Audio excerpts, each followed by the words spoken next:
میرے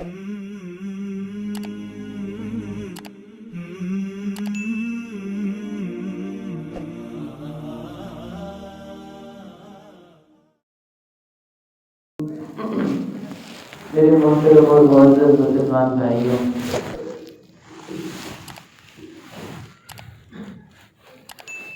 اللہ جل جلالہ اپنے بندوں سے بہت زیادہ محبت کرنے والی ذات ہے۔ اللہ جل جلالہ انسان سے بہت زیادہ محبت کرتے ہیں۔ اللہ کے صفاتی ناموں میں سے ایک نام الودود ہے، یعنی بہت زیادہ محبت کرنے والا۔ اور انسان سے سب سے زیادہ محبت اللہ ہی کرتے ہیں۔ اللہ سب سے زیادہ محبت کرنے والے، وَهُوَ الْغَفُورُ الْوَدُودُ۔ سمجھانے کے لیے مجھے اور آپ کو حدیث میں بتایا گیا کہ اللہ جل جلالہ اپنے بندے سے، انسان سے 70 ماؤں سے بھی زیادہ محبت کرتے ہیں۔ سمجھانے کے لیے بتایا 70 ماؤں سے بھی زیادہ اللہ جل جلالہ محبت کرتے ہیں۔ میں نے اور آپ نے سب نے ماں کی محبت کا تجربہ کیا ہے۔ ماں کیسی محبت کرنے والی ہستی ہے، اور اپنے اوپر تکلیفیں سہ سہ کر اپنی اولاد کو کیسے کیسے آرام پہنچانے کی کوشش کرتی ہے۔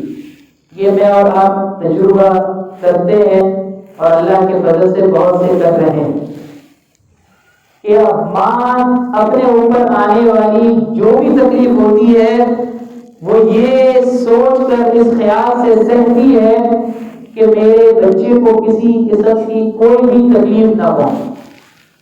اگر کوئی تکلیف پہنچ جاتی ہے تو ماں بچے اس سے زیادہ دل ملا ہوتی ہے کہ میرے بچے کو تکلیف پہنچ گئی۔ اللہ نے مجھے اور آپ کو سمجھانے کے لیے بتایا۔ آپ صلی اللہ علیہ وسلم نے اللہ کی محبت سمجھانے کے لیے ہمیں مثال کے طور پر ارشاد فرمایا کہ اللہ جل جلالہ انسان سے 70 ماؤں سے زیادہ محبت کرنے والی ذات ہے۔ اب یہ میرا اور آپ کا ایمان ہونا چاہیے کہ اللہ بہت محبت کرنے والی ذات ہے۔ اللہ ہم سے بہت محبت فرماتے ہیں، اور اللہ جیسا محبت کرنے والا کوئی نہیں۔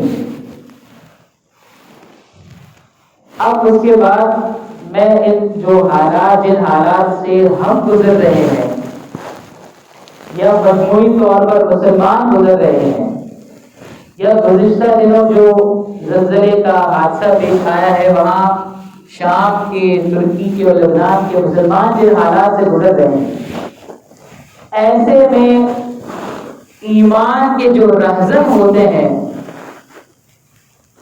اور شیطان جو ایمان کا سب سے بڑا رہزن ہے، وہ دل میں کہیں یہ خیال پیدا کرتا ہے، دل میں کہیں یہ کسب پیدا کرتا ہے، یہ اشکال پیدا کرتا ہے، یہ اعتراض پیدا کرتا ہے۔ اور جس طرح میڈیا پر دکھایا جاتا ہے، بتایا جاتا ہے، اور میں نے کیا کہ جو ایمان کے رہزن ہوتے ہیں وہ ان چیزوں کو بہت زیادہ نمایاں کر کے، ہائی لائٹ کر کے دکھاتے ہیں کہ اللہ جل جلالہ بہت محبت کرنے والی ذات ہے، تمہارا ایمان ہے۔ اللہ بہت راحت رسانی چاہتے ہیں، تمہارا ایمان ہے۔ اللہ تکلیف میں تمہیں دیکھنا نہیں چاہتے، تمہارا ایمان ہے۔ تو پھر یہ جو حالات آئے ہیں، جن حالات سے میں اور آپ بھی کسی نہ کسی شکل میں گزر رہے ہیں، پریشان کن حالات، اور یہ جو حالات ہیں کہ وہاں زلزلے میں جو سرکاری محتاط اعداد و شمار ہیں ان میں تو کوئی 42 یا 45 ہزار کے قریب وفات بتائی گئی ہے، اور 1.25 لاکھ کے قریب زخمی بتائے گئے ہیں۔ ایک 1.25 منٹ کے جھٹکے میں 42 سے 45 ہزار افراد لقمہ اجل بن گئے، 1.25 لاکھ لوگ زخمی ہیں۔ تو اللہ جل جلالہ بہت محبت کرنے والے ہیں، تو یہ کیا ہے؟ یہ کیوں ہو رہا ہے؟ یہ کیا وجہ ہے؟ ایسی باتوں کو دکھا کر، سمجھا کر، وسوسے پیدا کر کے ایک صاحب ایمان کے دل میں اللہ کی محبت کے اوپر ایمان میں کمی پیدا ہوئی، اس میں ایک لرزش سے پیدا ہوئی ہے کہ اللہ اتنے محبت کرنے والے ہیں۔ اب یہ جو اتنے سارے انسان لوگ اجل بنے ہیں، ان میں معصوم بچے بھی ہیں، اب خبروں میں دیکھ رہے ہیں، پڑھ رہے ہیں کہ بہت سارے بوڑھے ہیں، معصوم بچے جو اب کہیں ملبے سے نکل رہے ہیں، اللہ نے جن کے لیے حیات لکھی ہے وہ زندہ نکل رہے ہیں، اور بہت سارے اللہ کو پیارے ہو گئے ہیں۔ یہ معصوم بچے اور بہت سارے ایسے نیکوکار لوگ بھی ہوں گے، ہم تو سب کے بارے میں، سب جتنے بھی صاحب ایمان ہیں ان سب کے بارے میں نیک گمان ہی رکھیں، لیکن جو ہمارا پیمانہ ہے نیکوکاری کا، اچھا ہونے کا، تو بہت سے نیکوکار بھی ہوں گے جو اس آفت کا شکار ہو کر لقمہ اجل بنے ہیں۔ تو ایسا کیوں ہو رہا ہے؟ ایسا کیوں ہوتا ہے؟ اللہ نے تو فرمایا کہ وہ الغفور الودود، اللہ تو بہت محبت کرنے والے ہیں، اور اللہ کو 70 ماؤں سے زیادہ محبت کرنے والے ہیں، تو پھر یہ سسکتے بچے کیوں نظر آ رہے ہیں؟ یہ جو بوڑھے افراد ملبے تلے نکل رہے ہیں، یہ کیوں ہو رہا ہے؟ یہ ایمان کے جو رہزن ہوتے ہیں وہ ایسے موقعوں پر اہل ایمان کے ایمان کو ڈگمگانے کے لیے ایسے اعتراضات نمایاں کر کے پیش کرتے ہیں۔ بس وقت انسان کے دل میں کبھی کبھار کھٹکتا ہے کہ یہ کیوں ہو رہا ہے؟ جب اللہ ایسے محبت کروانے والے ہیں تو یہ کیوں ہو رہا ہے؟ اس حوالے سے جو قرآن کریم نے ہمیں سکھایا، سمجھایا ہے، وہ عرض کرنا آج کا مقصد ہے۔ اللہ جل جلالہ فرماتے ہیں یا ایھا الذین آمنوا استعینوا بالصبر والصلاۃ، اے ایمان والوں اپنے پروردگار سے صبر اور نماز کے ذریعے سے مدد مانگو۔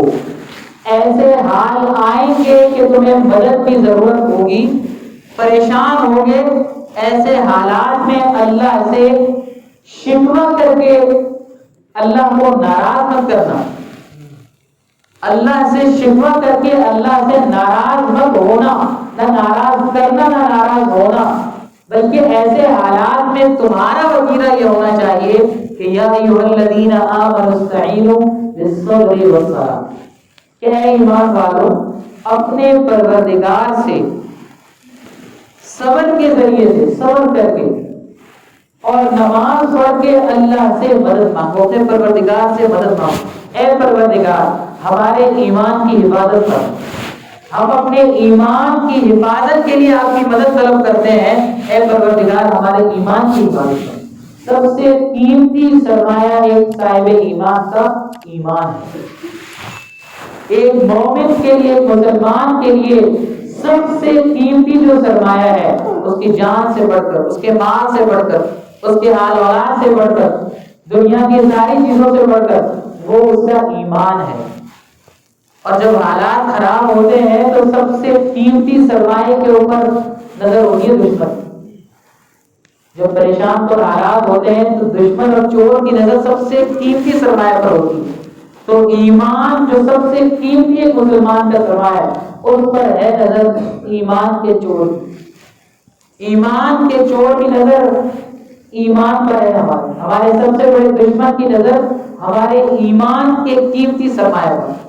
ایسے موقع پر اپنے ایمان کو بچانے کے لیے اللہ کی اس ہدایت پر عمل کرنا ہے، یا ایھا الذین آمنوا استعینوا بالصبر والصلاۃ۔ اے ایمان والو اگر تمہارا ایمان ہے، مجھ پر ایمان ہے کہ میں کرتا ڈرتا ہوں، حالات کا بننا بگڑنا میری طرف سے ہے، حالات کا آنا میری طرف سے ہے، اگر تمہارا ایمان ہے تو استعینوا مدد مانگو مجھ سے بالصبر والصلاۃ، صبر کے ذریعے سے اور نماز سے۔ اور پھر آگے ایک آیت بادشاہ فرمایا وَلَنَبْلُوَنَّكُمْ بِشَيْءٍ مِّنَ الْخَوْفِ وَالْجُوعِ وَنَقْصٍ مِّنَ الْأَمْوَالِ وَالْأَنفُسِ وَالثَّمَرَاتِ، ہم تمہیں ضرور آزمائیں گے کچھ خوف کے ذریعے سے، بِشَيْءٍ مِّنَ الْخَوْفِ، کہیں خوف تمہارے اوپر مصیبت کی صورت میں مسلط ہوگا، اس کے ذریعے سے تمہاری آزمائش ہوگی، آزمائش، والجوع، بھوک کے ذریعے سے، معاشی تنگی، معاشی پریشانی، ونقص من الاموال والانفس والثمرات، کہیں مال کا ضیاع ہوتا نظر آئے گا، کہیں جانوں کا ضیاع ہوتا نظر آئے گا، کہیں کھیتیاں برباد ہوتی نظر آئیں گی، کہیں پھلوں کے کمی ہوتی نظر آئے گی۔ وبشر الصابرین، ایسے تمام حالات میں، ایسے تمام پریشان کن حالات میں جو صاحب ایمان ہے اور صبر کا دامن تھامے ہوئے ہیں ان کو خوشخبری سنا۔ وبشر الصابرین، ایسے حالات میں جو اپنے ایمان کو تھامے ہوئے ہیں، اپنے ایمان کو بچائے ہوئے ہیں، اور اللہ پر ایسے تمام حالات میں بھی ایمان کو پختہ کیے ہوئے ہیں، ان کو خوشخبری سنا دو، ان کے لیے خوشخبری ہے۔ یہ صبر کرنے والے کون ہیں؟ الذین اذا اصابتهم مصیبہ، یہ وہ لوگ ہیں کہ جب انہیں کوئی بھی پریشانی پہنچتی ہے، مصیبت، چھوٹی سے چھوٹی مصیبت ہی پہنچتی ہے، قالوا، تو سب سے پہلا کہنا یہ ہوتا ہے انا للہ وانا الیہ راجعون، ہم تو ہیں پروردگار کے، ہم تو ہیں ہی اللہ کے، انا للہ، ہم تو ہیں ہی اللہ کے بھائی، اور اگر ہمارا کچھ نقصان اور ضیاع ہوا ہے وہ انا الیہ راجعون، اسی کے پاس جانا ہے، اگر اس نے ہم سے یہ لیا ہے تو آخرت میں اس کا بدلہ دے گا، اس نے وعدہ کیا ہے، ہمارا ایمان ہے اس کے اوپر، وہ دے گا۔ تو وہ ان کا سب سے پہلا جملہ شکوے کا نہیں ہوتا، اللہ کی محبت پر شک کا نہیں ہوتا، وہ اللہ کی محبت پر ایمان اور یقین کو برقرار رکھتے ہوئے کہتے ہیں انا للہ وانا الیہ راجعون، ہم اللہ ہی کے لیے ہیں اور اللہ ہی کے پاس لوٹنے والے ہیں، جو کچھ گیا ہے اللہ کے پاس گیا ہے، جب اللہ کے پاس میں نے بھی لوٹنا ہے تو جو مجھ سے یہاں لیا گیا ہے وہاں وہ اللہ دیں گے، اس کا بدل دیں گے، اس کا بدل مجھے ملنا ہے، میرا کام کیا ہے؟ مجھے صبر کرنا ہے، مجھے صبر کرنا ہے اور اللہ کے فیصلے پر شکوہ نہیں کرنا۔ وہ پروردگار ہے، وہ مالک ہے، لا یسأل عما یفعل وهم یسألون، اس پروردگار کی پالیسی ہے، اس سے کوئی پوچھ نہیں سکتا ہے، لا یسأل عما یفعل، وہ جو چاہے کرے گا، وہ جو چاہے کر سکتا ہے، لا یسأل عما یفعل، اس سے پوچھ تاچھ کی تمہیں اجازت نہیں، تم خدا ہو تو پھر پوچھو، اگر خدا کے بندے ہو تو پھر خدا کو خدا مانو، وہ اعتراض اس پر نہیں کیا جا سکتا، اس پر سوال نہیں اٹھایا جا سکتا۔ لا يسأل عما يفعل وهم يسألون اولئک علیہم صلوات من ربهم ورحمہ، یہ جو صبر کرنے والے ہیں اپنے ایمان کو سنبھال کر اور پروردگار کی محبت پر یقین رکھ کر کہ اللہ تمام آزمائشوں کے باوجود محبت کرنے والے ہیں، وہ لوگ ایسے ہیں کہ ان پر صلوات من ربهم، پروردگار کی طرف سے رحمتیں ہی رحمتیں، اولئک علیہم صلوات من ربهم ورحمہ، اور خاص رحمت بھی ہے، ایک تو بے شمار رحمتیں ہی رحمتیں اور خاص رحمت بھی ہے۔ مفسرین فرماتے ہیں اس کو اللہ نے مبہم چھوڑا، اس کو واضح نہیں کیا، یہ رحمت کا ایک لفظ استعمال کر کے فرمایا ایک بہت عظیم رحمت ہے، تو اس کا اظہار قیامت میں ہی ہونا ہے کہ وہ کتنی بڑی رحمت کی صورت میں ہمیں ملے۔ تو یہ صبر کرنے والوں کے لیے فرمایا، صبر کا انداز یہ ہوتا ہے کہ انسان پروردگار کے فیصلے پر راضی رہے، انسان پروردگار کے فیصلے پر شکوہ نہ کرے، سوال نہ اٹھائے یہ کیوں ہو گیا، یہ کیوں نہیں۔ ایک کام تو صاحب ایمان کے کرنے چاہیے۔ دوسرا کام یہ ہے کہ جو مصیبت زدہ ہے، جو آزمائش میں ہے، جو پریشانی میں ہے، ان کو عبرت کی نگاہ سے دیکھا، ان کو عبرت کی نگاہ سے دیکھا، ان کو خبر کی ایک شے سرخی کی طرح نہ پڑھا جائے، کہ 6 سرخی پڑھ لی، اتنے افراد جہاں بحق ہو گئے، اتنے افراد زخمی ہو گئے اور اخبار بند کر کے رکھ دیے. ان کو دیدہ عبرت سے دیکھا جائے کہ 1-1.5 منٹ کے جھٹکے میں اللہ جو چاہے کر سکتے ہیں. اللہ جہاں چاہے اپنا فیصلہ امر نازل فرما سکتے ہیں. اللہ نے ابھی حفاظت فرمائی ہے. اے اللہ آپ کا شکر. اے اللہ ہم آپ سے عافیت مانگتے ہیں. اے اللہ ہم آپ سے عافیت مانگتے ہیں. ہم آزمائش کے قابل نہیں ہیں. تو ایسے آزمائش میں گھرے ہوئے لوگوں کو دیکھ کر اپنے لیے اللہ سے عافیت مانگی جائے. صحابہ کرام نے سنا کہ صبر کے بڑے فضائل ہیں، تو ایک صحابی دعا مانگنے لگے کہ اللہ مجھے صبر عطا فرما. آپ سے فرمائیں یہ کیا کر رہے ہو؟ آزمائش مانگ رہے ہو، اللہ سے عافیت مانگو. تو یہ جو پریشان حال ہیں، یا ہم میں سے بھی بہت سے پریشان ہیں، اگر ہم بہت سی پریشانیوں سے بچے ہوئے ہیں تو اپنے سے پریشان حال لوگوں کو دیکھ کر میرا فریضہ یہ ہے کہ میں اللہ سے عافیت مانگوں. اے اللہ معاف فرما دیجیے. اے اللہ عافیت میں رکھیے گا. اے اللہ آزمائش سے محفوظ فرما دیجیے. اے اللہ پریشانی سے محفوظ فرما دیجیے. اے اللہ اس آزمائش کے سہارنے کے ہم متحمل نہیں، آپ ہماری حفاظت کریں. اور تیسری ایک بات عرض کرتا ہوں، مختصر وقت میں عرض کرتا ہوں کہ اگر دل میں کبھی یہ خیال پیدا ہو کہ یہ کیوں آزمائش آ گئی، یہ کیوں بیچارے چلے گئے، ہزاروں لوگ لقمہ اجر لگ کے اللہ کے پاس پہنچ گئے، یہ سوال اور یہ اشکال، یہ اعتراض تو اس کے دل میں پیدا ہو کہ جسے یہ خیال ہو کہ دنیا کی زندگی دی اینڈ ہے.